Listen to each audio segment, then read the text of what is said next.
Hey, this is a presentation that I've entitled Servant Leadership and the Magic Kingdom. And it's a training proposal to which we believe is the key to restoring joy to the happiest place on earth. How's that? Um, uh, this is a training designed for the executive leadership, uh, and it's designed to bring servant leadership into the culture of the company and to um, ultimately change the culture of the company through servant leadership.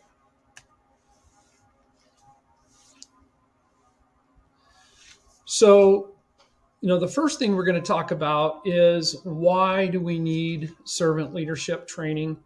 And as I also mentioned or I should have mentioned in the proposal, this is going to be a joint effort between the existing company university and also a external training team that focuses on training in servant leadership. And so they're going to come together, and the first thing that we've got to do, of course, is present a business case for this servant leadership training. To begin to understand why this training is needed, we need to understand something that goes all the way to the company's founding. The company's 100 years old, over 100 years old. And, the company founders set literally an iconic, even legendary example of leadership, and particularly servant leadership, even before it was understood as this concept. The challenge that the company has faced since the passing of those original founders many decades ago is that subsequent leaders have struggled to fill the founders' shoes. And the current leaders seem to have lost their way with respect to the company's target market. And they're beginning to have some real negative impact on current results. They've gone so far adrift from what the company was originally intended to do. And so it's really affected the company. Some of the ways it's affected the company right now is that there's too many current executives um, and that are pursuing personal, financial, social, and political agendas, for example, at the expense of cast members and stakeholders and other customers and so forth. Um, and so the target audience for this particular group is going to be current executives, primarily the key leadership, the board of directors, the C-level executives for starters, and then stepping down into the next level of executives and managers. The idea being that as we focus on the core leadership team, then this cultural shift can take place. It can root itself very solidly within the company and the company culture, sufficient that we'll start to see results changing. And then, of course, we'll then modify the target audience to then include future leaders and future managers as they're promoted up from within the ranks of the company into these leadership and management roles.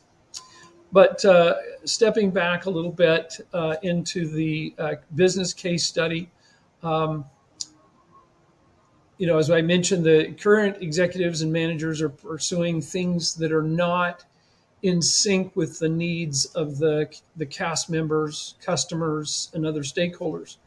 They're suffering from the negative impact that the decisions that these corporate leaders are making literally in a vacuum without really understanding the market. These are the kinds of leaders that have literally a Hollywood constituency that they're pandering to, and a Wall Street constituency that they're trying to pander to as well. And so it's really hurting the key stakeholders. We've looked at the impact on the market with respect to the company, and I'm going to give you some data here in just a second. But there's an impact here where customers and guests are now starting to not formally boycott the company, but they are staying away. They're starting to not participate, not buy, not engage. Um, for example, the company has a streaming channel, and they've lost over 4 million subscribers this year from that streaming channel. And again, this isn't a formal boycott, but it's an informal one. Let's call it that, and it's having a negative effect.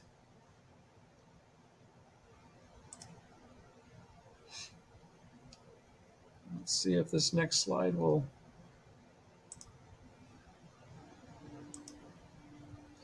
So here's some of the financial impact of the company uh, in terms of having lost their way. And again, this really supports the business case for making this major shift in leadership and needing this training. I call it the cost of the current trajectory, right?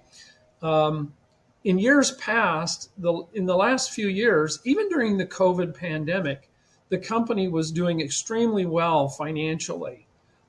Yes, they had a little bit of a downturn in revenues. They had a little bit of a downturn in profits, but it wasn't this dramatic. In the last 2 quarters, the company has actually had losses of 1.1 billion, and in the second quarter, 659 million. That's now gone up to 900 million, um, and that's a downward swing in their losses from net profits. And I put the revenue number there. I should have put the net profit number there. The net profit was about 12 billion. And so these losses, these quarterly losses now have shown a $12 billion swing, or an over $12 billion swing. It's now almost a $14 billion swing to the red as a result of their current trajectory. Um, they've lost in the last year 50% of their total market cap. Their total market cap was $259 billion. That's with a B. And now their market cap is down to 123 billion. And so it's been more than 50%. Their market cap hasn't been this low since 1974. Um, and as I mentioned, they're losing subscribers, they're losing guests in their theme parks, they're losing customers in their customer consumer products division. Um, and there we go, lowest stock value since 1974. And their park attendance is only 60% of what it's been in prior decades. And COVID-19 is not the cause, because they've now reopened their parks, they're fully functioning, and yet the attendance has not bounced back to what it was in previous decades, those levels. So what is our target audience? I've mentioned that briefly before, I believe. The target audience for this servant leadership training is current executives and managers. I started talking about the board of directors and the C-level executives, but they're seeking to further their leadership effectiveness within their current roles. This represents the group that we say is most lost within the current company dynamics. And once this core leadership is educated, then the training focus will shift to then targeting future leaders and future managers. And we'll talk about why that's important in future slides here. So we're talking about the servant leadership philosophy and training in the servant leader philosophy to meet leadership needs. Because of this kind of lost group, they've lost their moorings from the philosophical foundations of the founders. And so we need to help them re-engage. And so in helping them re-engage in a servant leadership philosophy, we're going to focus them up on how to lose oneself in service. Service to the stakeholders, service to the customers and the guests, more importantly, and then even service to the cast members or employees. And so losing oneself in service. There's also needs to be a focus on ethics. We're not emphasizing this in this presentation, but I'll make a small emphasis now that a big issue that has cost the company billions is internal bullying and self-serving policies and even employee theft. And so there needs to be a renewed focus on ethics and ethical behaviors, and also particularly how servant leadership affects a return to ethical behaviors as opposed to deviant behaviors. These leaders need to understand their market and stop pandering to causes. Their perceived causes, however good or whatever they think they might be, is causing them to lose touch with their real market. These causes are social, they're in some cases economic, in some cases political even. And they're finding themselves on the outs, not only with their cast members and their customers and some of their stakeholders even, but even some of the indirect stakeholders like local governments are now in an adversarial role with the leadership of the company. And this is not a good place to be. The company needs to reevaluate and redefine value within the company based on the servant leadership principles.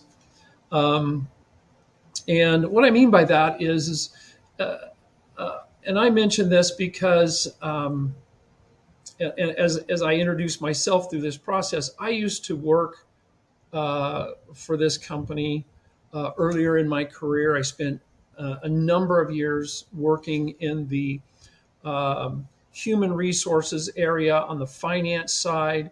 I was anywhere from a data analyst to a strategic management manager for the company, as well as for the company's public relations areas. And so these are issues and things that I personally saw evolving even then. Even then, the seeds were being sown for the problems and challenges that the company is facing today. They were on this trajectory even back then. And what we've seen is I've monitored and maintained an interest in the company over these decades. I've seen this slipping away from the original moorings of the company. And so that's important to understand. And so the company needs to go back to its roots and unify with the all real stakeholder needs. And I emphasize real because right now there's a lot of pablum about their perceived stakeholders. And in fact, some of these perceived stakeholders that they're pandering to are not even stakeholders at all, or at best, indirect stakeholders. And the real stakeholders, the guests, the customers, the moviegoers, the cast members, and so on, they're struggling and suffering as a result of the leadership and the direction they're going. And so we need to focus this training on the leaders meeting their cast member needs, for one. And I should say, meeting all real stakeholder needs. But I think if they start with the cast members and finding out what the cast members really need and return to that familial culture that once used to exist, then they'll go a long ways to improving their relationship with all their stakeholders. And so, some of the goals that need to be focused on is empower through the servant leadership training, empower the cast members to find solutions to company challenges. These cast members are adrift, um, along with management, and they are struggling uh, because of what leadership is doing. The training ultimately will be, like I said, morph from the leadership groups to the cast members that are the future leaders and the future managers, because openings are going to come into management, obviously, and leadership, and this is going to help the cast members step up into those opportunities as they open. Another area that I'm emphasizing here, of course, is business acumen, the company's business acumen. Um, and what's happening there, of course, is every time there's a hole that needs to be filled, if they cannot find the technical skill within the cast members group, then they go outside and look for that kind of acumen. Um, and that's probably not that necessary if they're truly committed to the policy that they've had in the past of promoting from within. And so they need to really follow through on that and train their cast members to do that. All right, the next number of slides, I'm going to quickly go through the training process and through development techniques. Um, and so it's designed to provide an overview of what this training is going to look like. Um, and so I'm going to go through it quickly, simply because for the sake of time. And But I want to give the reviewer of this presentation an idea of just how in depth this training is going to be. Um, First of all, we focused the training based on a lot of academic rigor and a lot of academic results of studies. Um, as you notice, the focus of this is on leadership training. And one of the things that we note as we look at the academic research that's going on with respect to leadership training is, since day one, they've referred to it more as a movement rather than a leadership philosophy or style. And it's because, over the last, back when it started, I guess back in the 1970s, there was very little academic research to support the findings and the hypotheses of servant leadership training. But that's been changing over the decades, particularly in the late 1990s and the 2000s. A lot of servant leadership training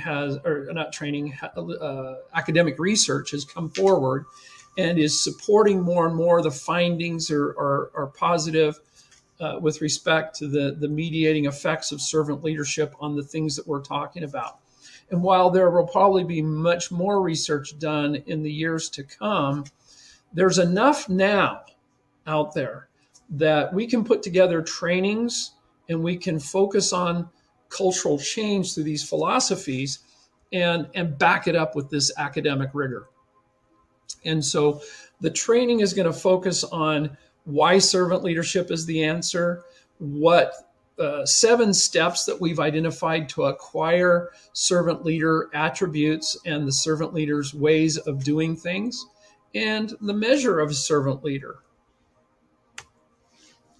Furthermore, we're going to talk about what motivates servant leaders and what is the proper motive of a servant leader. What is the being and demeanor of a servant leader? How are they around their colleagues, their leaders, and their subordinates? And then, of course, what is it that servant leaders actually do? We talk about all these things. We go into leadership competence and then focus that competence on servant leadership competence. We talk about the self-discipline of a servant leader. And all these things, by the way, that I'm telling you about are subdivided into specific traits and characteristics that are studied and trained. And then a servant leader leads by example. And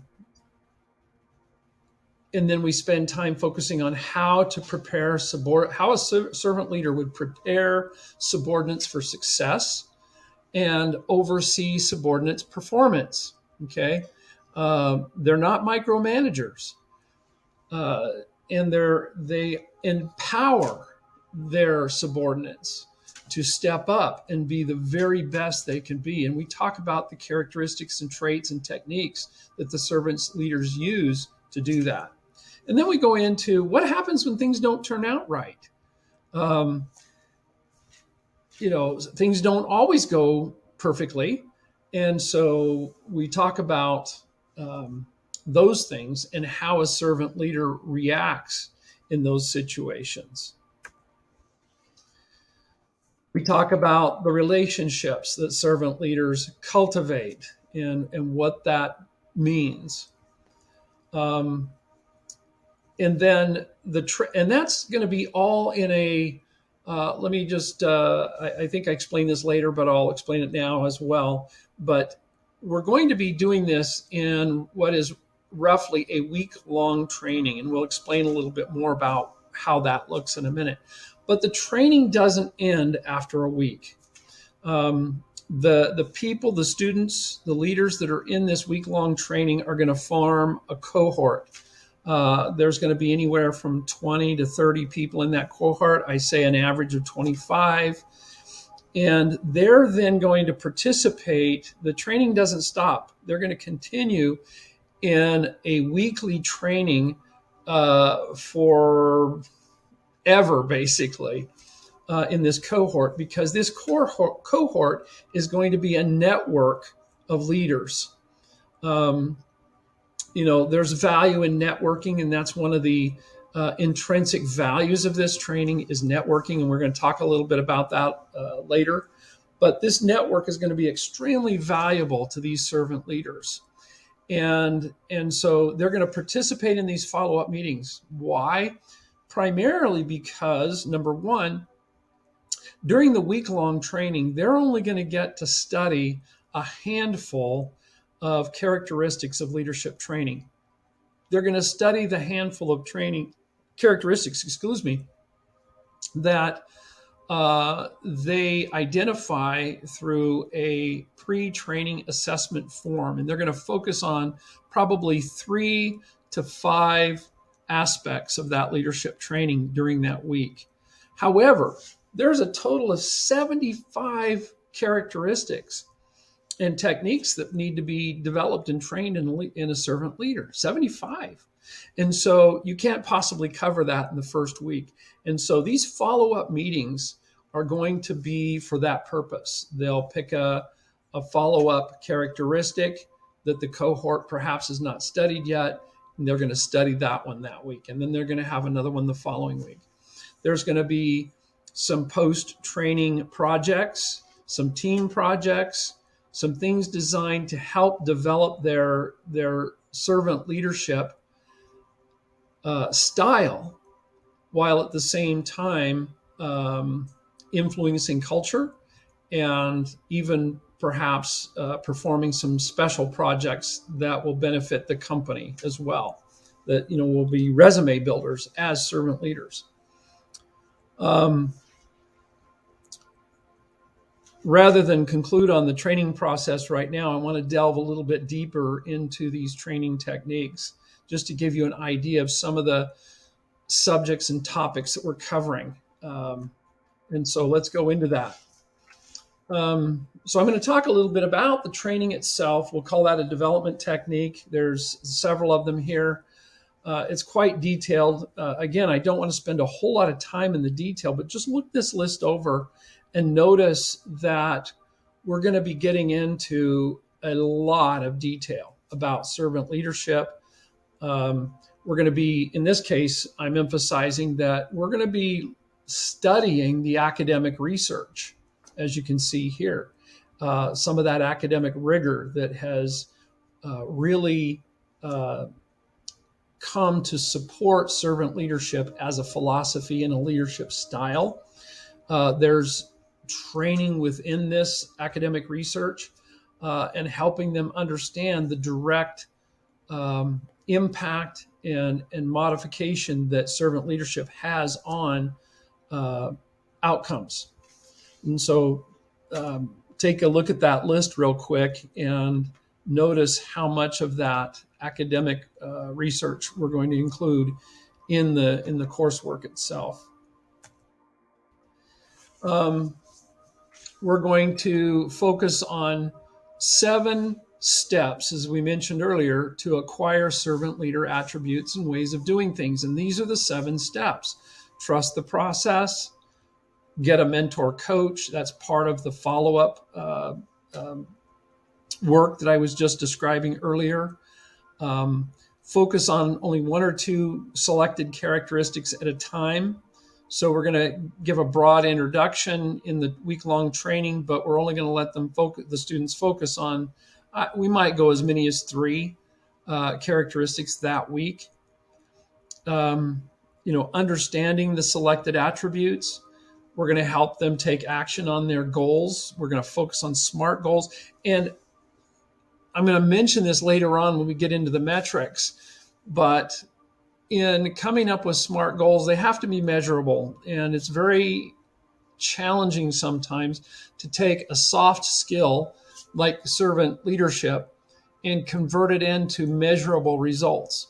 Well, the beauty of the academic rigor that we just introduced is that that's what a lot of the researchers have done. They've converted a lot of things that you could identify as soft skills and then figured out how to statistically measure the results. And so they will provide a lot of that for us. Where they don't provide direct measurements, we'll come up with measurements on our own as a cohort. And that will help lead to measuring results, particularly with SMART goals. We're going to be talking about how to take action on their goals, how to evaluate their progress continually. And I was just speaking to that point. And then motivating them to not give up no matter what. Another development technique is, again, as we've highlighted the areas above, we're going to talk about, for example, proper motives in this case. So how to explore the motivational antecedents to servant leaders, what motivational antecedents they need to have, how to have compassion and caring for others, how to have pure motives, no ulterior motives, how to be authentic, how to put others before self, because that's really one of the keys to servant leadership, is putting others before self. This is a real cultural shift from where the company leadership is currently floundering, and how to celebrate the success of others. And truly celebrate success of others, not just give lip service. When you give a plaque or a perk or an insignificant reward to somebody for service awards or a job well done, people can sense just how committed you are to that success. And so we're going to really focus on how to really help leaders celebrate success. Another development technique is understanding and exploring the being or demeanor of a servant leader. What are they really like? And so we're talking about personality traits. What are their personal values?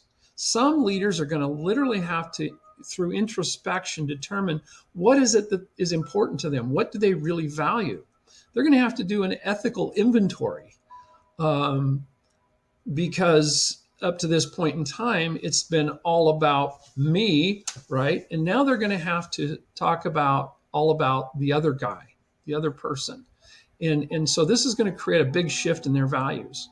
At the same time, they're going to have to change their outlook in some cases and their way of being, friendly and cheerful.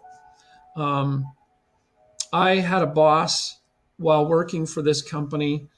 I was in Europe, and I won't mention his name, but quite frankly, he was the essence of servant leadership. I'm patterning a lot of my internal vision of what a servant leader is based on this particular leader. And he was very, very successful within this company. He started out as a manager, a finance manager. He was later promoted, obviously, through several different promotions. And by the time I was working with him and for him, he was the chief financial officer of the Euro Disney theme park project while it was being built. Oops. He later became president of the theme park division of the company. And he, after that, became the chief financial officer for the entire company, all the while exhibiting all of these characteristics, or many of these characteristics. Perhaps he wasn't perfect, but he exhibited many of these characteristics that we're talking about. He was dignified and humble. He was very open and approachable. He was very inclusive. I remember being invited as a little finance manager. He was several levels above me in terms of the hierarchy of the company. And so I was a finance manager, and I was invited into his home at different key times like holidays. And, you wouldn't think of this. And again, I don't want to set a standard that seems to be too high for people, but he would invite so many people over that worked for the company. And then he was a concert pianist, okay? And so I remember he would sit down at this grand piano that he had in a large family room in his home, and we were all sitting in there, probably 50 of us,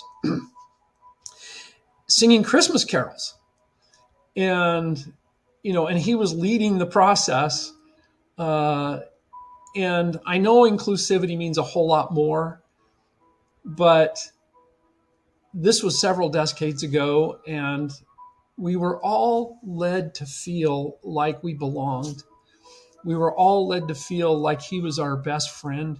We were all led to feel like we were almost family.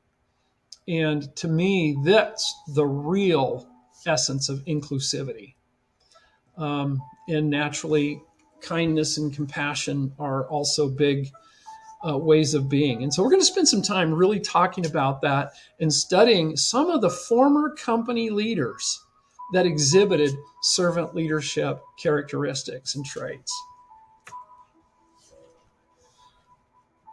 The competence, we talk about leadership competence. Well, here's some competence for servant leaders in particular. So mentorship through servant leadership, effective communication, how to advance as servant leaders through the company, and what does servant leadership and business acumen look like? The effect of chief executive officers as servant leaders on team performance, because teams are a bigger and bigger part of companies. And we talk about the knowledge and capability of servant leaders, that they're competent and courageous, that they're durable and diligent and accountable, and that they have integrity. Integrity is defined as keeping your word, that they're patient and persistent. And so these are characteristics that demonstrate a servant leader's competence. What do they do? Well, we identify some things that they focus on. One of the areas is in self-discipline, and here's a list of things that they do. to promote self-discipline within themselves. One of the things I want to highlight here is C, responsible with finances, or the Indian word jugad. I don't know if I pronounced that properly or not, but this is called making do with the resources you have and still coming up with creative and innovative solutions to the challenges that you face.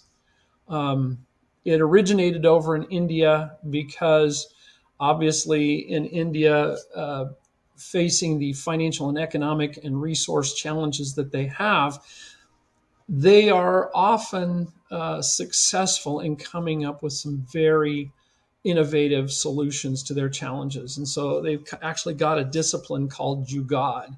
And so we're going to spend some time studying that in this training because the servant leader is able to not only be responsible with finances, but also help those that they're leading be responsible with finances and the resources that they have. I think that's a big piece of some of the business acumen that servant leaders need to demonstrate. There's another development technique. They lead by example. And so the things that servant leaders, do with respect to their subordinates, they set the example themselves. And you can see there by glancing at this list again that these are things that servant leaders need to know how to do very well, and not only know how to do, but actually do them and then know how to teach it to those over whom they have responsibility. Another area that we need to focus on some of the training is how to prepare others for success. And here's a key list of categories and topics that servant leaders will need to develop so that they can use these techniques to help their subordinates be successful. Servant leaders are more than cheerleaders. They actually are mentors, and they are very effective at engendering success among their subordinates. And so these are the things that we're going to teach them how to do. How to oversee performance. Again, servant leaders are not micromanagers, but they are hands-on. And they need to know the difference. They need to know how it looks. They need to practice it. They need to have confidence in their subordinates. If they don't have confidence in their subordinates, it comes through. And there's a lot of lost productivity. There's a lot of errors. There's a lot of mistakes and things like that. So as they prepare their subordinates for success, properly oversee performance, you're going to see, shall we say, the Six Sigma of this thing really tighten up and success become more the norm rather than failures. There's a proper approach to working with subordinates when things don't turn out right. And I've mentioned that a little bit earlier, but we need to focus on ethical servant leadership, first of all. And we're probably going to have a separate training course on just ethics alone. It's probably too big for more than just a small module within the week long training, and it's probably too big for the limited follow-up time that the cohort has to really work on ethics. And so we'll probably have a second training.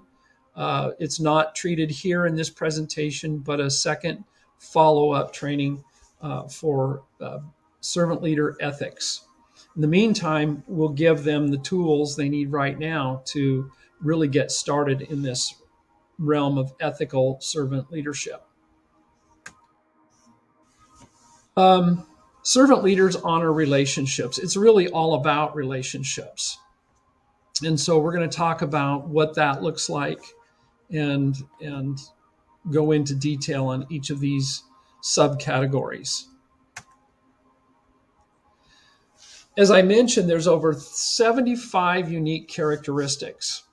And so we're going to start out the training with a pre-training personal attribute self-assessment form in which they go in and they rank these 75 unique characteristics, and they talk about them. There's a place for comments, and the reason why there's a place for comments is that they're probably going to come up with more than 2 or 3 characteristics to focus on this first week in the training. And so by having them prioritize the top 2 or 3 so that we can focus on those characteristics, and of course coming back into their cohort, everyone in their cohort is going to have 2 characteristics to focus on. And so we're going to quickly tally up everybody's self-assessment to determine what are the top 2, 3, maybe 4 characteristics that we can cover this week so that everybody in that cohort gets their top 2 covered in the week. And then because they're only going to get 2, maybe 3 covered in this first week, you've got 75 total, and we've identified through these development techniques now, roughly the 75. Those are what we're going to do the follow-up trainings, the weekly follow-up trainings. So we're going to pick a technique every week for them to work on for that week. But this pre-assessment form, I've just given you kind of a snippet of what it looks like, but it's going to help them track over 75 unique characteristics of a servant leader. Okay, so what are the key benefits of servant leadership training? At this point, the whole idea is to get the guests and the customers and the cast members and other stakeholders, including stockholders, to have a renewed confidence in the leadership of the company. Right now, everybody's lost confidence in the leadership of the company. And so they are going to need some new servant leadership. As I mentioned, from the board of directors to the C-level team, to the next level down of executives and so forth. And so as the company shifts, the culture and the leadership shifts and comes unitedly to a servant leadership philosophy, first of all, the key benefits are probably going to be somewhat financial in nature. For example, you'll probably see an increase in market cap. The stock value will start to rise immediately, especially if properly communicated to stakeholders and properly communicated to the market at large. There's going to have to be some humility here.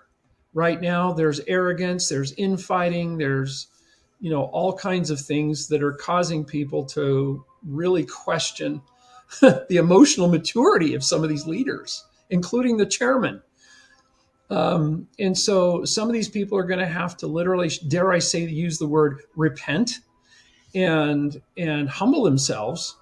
And I know that sounds religious because we use those terms in religious circles, but it's almost what they're going to have to do to come back to a level of confidence that the stakeholders are going to have in the leadership.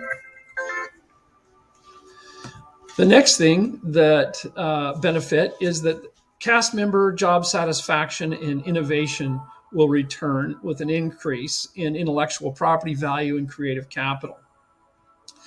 Cast members right now are struggling at the issues that their leadership have. I'll give you an example of what this looks like. When I worked for the company, someone probably at headquarters would go out and they would find, or someone's would find all of the publicity that the company was getting. They'd find the newspaper articles, they would, the show business news from Hollywood, they would find all, local, national, and international news about the company. When I was there, the news was 99% positive. And what I mean by positive is everything that was being reported about the company was absolutely positive. Uh, the company had the Midas touch. Everything they touched turned to gold. They were successful. Everything was a home run hit. Um, it was just positive, positive, positive. And I loved reading the newspaper articles that came out every single day. I would take, 15 or 20 minutes aside just to be caught up on the news about the company. And many times there were pages and pages and pages of articles that were just so fun to read.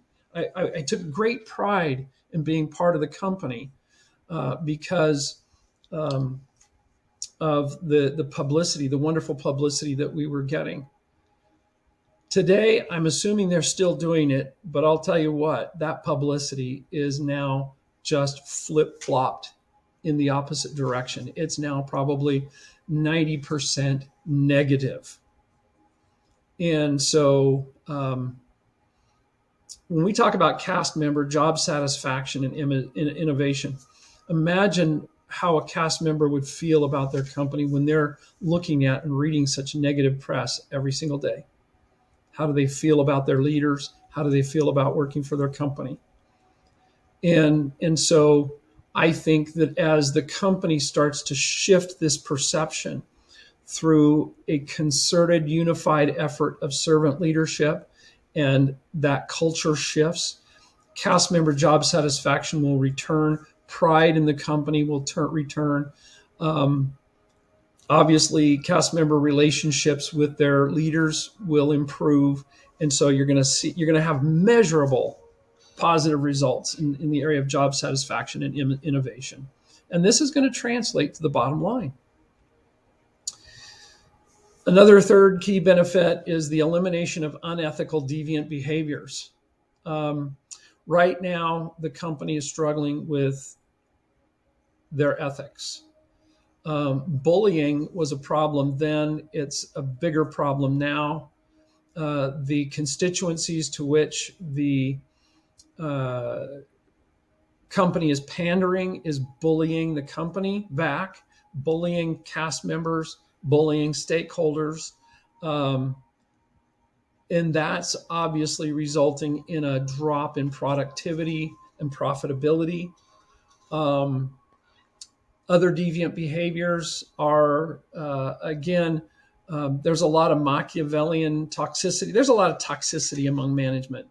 I was starting to see it 30 years ago, and it's only gotten worse. There's unethical behavior in that people are putting personal agendas ahead of company and stakeholder needs. And then, of course, I even experienced this, observed it, I should say. I shouldn't say I experienced it. I observed it even 30 years ago, employee theft, unethical acceptance of gifts, and negotiating personal perks and things like that. And a lot of people say, well, that's standard, that goes on in show business, and that's normal. It might be, it's still unethical. It doesn't benefit the company as a whole. And so even though people do sign a code of ethics periodically, I think it's annually, but periodically they sign a code of ethics, there is some squishiness to it that needs to be trained and addressed. So that's another big part of the benefits of this training. What are the incentives of this? There's some intrinsic incentives and some extrinsic incentives. I've classified them as low level, mid level, and high level. And you can kind of see what they are there. The high level I want to focus on is personal development, leadership development. Their cohort becomes the nucleus of what I would call $1 million network, and we'll train on that. Some of the extrinsic benefits are that for those who successfully grasp these concepts and commit to implementing these concepts, we can measure their success, and we're going to talk about some of those measurements here briefly. And in so doing, they can be rewarded. They could get enhanced perks and benefits. There's promotional opportunities that obviously that through their performance evaluations and things that are measured and noted on their performance evaluations would then have promotional opportunities open up to them. And of course, also merit increases and bonuses. What's the timeline? The timeline, real quick, is we'd have the initial training taking approximately 1 work week. It may require more than 1 week-long session, particularly when we're talking about ethics. And then, of course, the cohorts will have these weekly 1-hour sessions as follow-up trainings. So that's the individual timeline. The company timeline is that if the company could train 10,000 cast members, these are executive level, manager, director levels first, and then stepping down into the future leadership, say capture 5% of all cast members.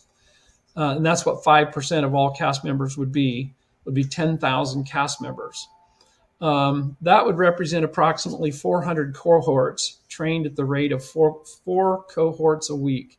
I would imagine we could do a cohort in 4 different locations around the world each week. And then if we had a 2-year or 100-week commitment to promote and develop this massive cultural change, we would get all 400 cohorts trained and running within that 2-year period. So we could really see some dramatic cultural change very quickly in a company. I mean, to turn something around in 2 years would be miraculous, and I think would have a very dramatic effect on Wall Street and in society at large. So, to finalize things here a little bit, what does demonstration of knowledge look like when it comes to leadership training? Again, I emphasized earlier that because we have some academic research, academic rigor that has attached certain behaviors to certain measurable results, we have the ability to convert desired outcomes into SMART goals. And I emphasize SMART goals because obviously the M means measurable. The other letters in the acronym are significant as well, but the important thing is we can measure results. And so the demonstration of knowledge becomes measurable in certain metrics, and we're going to identify 3 of those metrics in a minute that show how success is measured. And so we're going to develop these metrics to measure success against these desired outcomes, as I mentioned. And then, of course, measured performance becomes the demonstration of knowledge, right? Because the knowledge shows up in what you measure and how well they do against those measured goals. It also shows their level of commitment, not just the demonstration of knowledge, but their level of commitment to the principles that are being taught. So some additional demonstrations of success or knowledge would be the positive participant feedback during their own performance reviews. What are they saying about their goals and their results? Peer-to-peer feedback. And then, of course, feedback from their subordinates as leaders. And then, their commitment, we can observe their commitment to continuous leadership, improvement, influence, and personal development. So here's 3 metrics, 3 sample metrics. I think there's an infinite number of metrics that we could capture and measure depending on the leader and what their goals are. Obviously, not every leader is going to have all the goals, but we're going to be able to come up with enough goals, measurable results for each leader, that they're going to have 3 metrics that they can look at in terms of their success. So here's 3 examples. We can measure job satisfaction and job embeddedness within their span of control. we can measure that. And if that's one of their goals, if that's one of the things that is important within their span of control, we can measure that. Innovative work behaviors and creative capital. Let's suppose certain leaders, servant leaders, are over teams, and we want to look at the success of those teams in terms of how innovative they are or measure their creative capital. We can do that as well. We can also look at deviant, unethical behavior within their span of control, benchmark that, and then monitor improvement over time. So those are three metrics that we can look at. And again, like I said before, the number of metrics that we could identify and measure, depending on the particular servant leader, the type of unit that they're responsible for, the span of control that they have, and their influence on that span of control, we can come up with an infinite number of metrics. And so we just need to sit down with each leader and their leaders and identify what are the key deliverables, come up with the measurements, set the SMART goals, and then measure the results. Not too difficult to do. Okay, so in wrapping up the presentation, we've talked about the proposal to bring this training to the company. We've talked about why it's so desperately needed right now. The company is not only floundering organizationally, it's floundering financially, it's floundering socially. Their stakeholders are expressing extreme disappointment in the direction the company's been taking these last few years. And you can't blame it on the pandemic.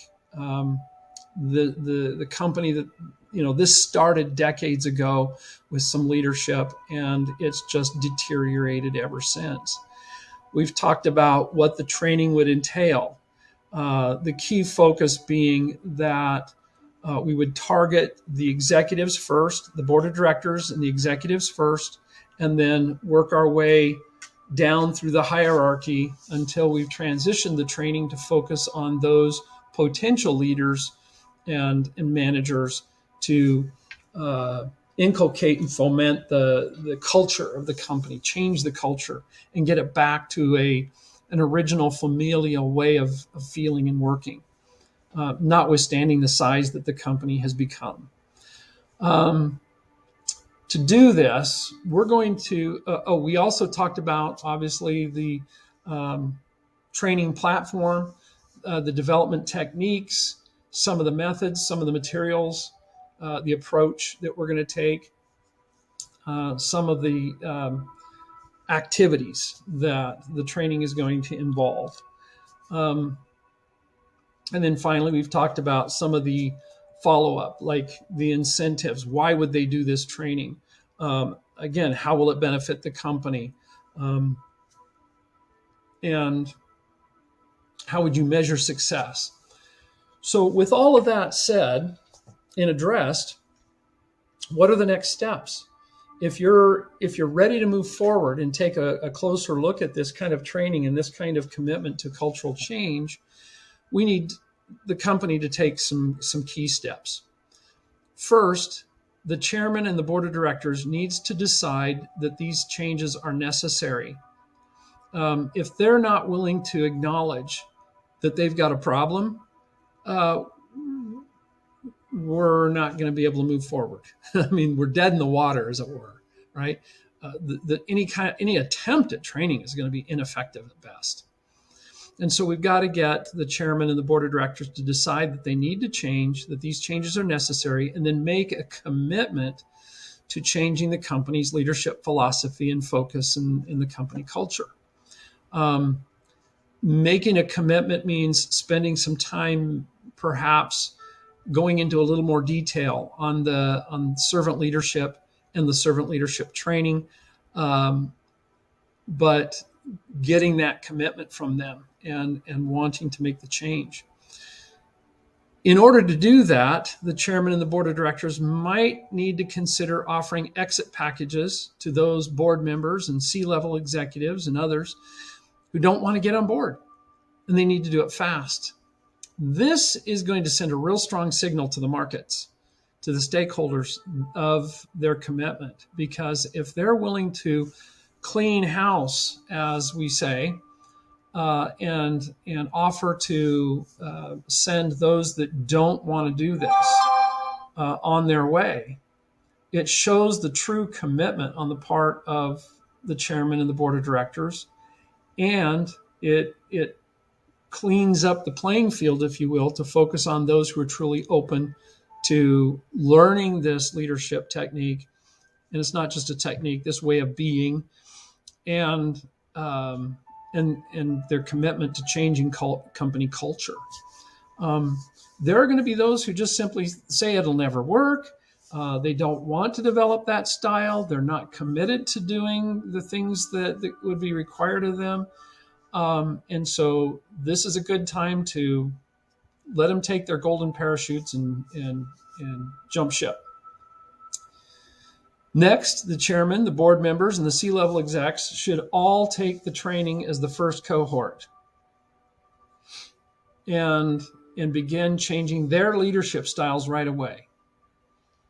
Now, we're dealing with a very high-level individual. These people are already leaders in their own right. They're successful leaders in their own right.